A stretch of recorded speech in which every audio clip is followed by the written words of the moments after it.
this is Thomas the Tank Engine, which is built with Legos, and he's very creepy.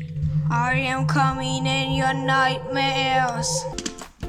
And then here's 15 minifigures, and he's going to hit them all down.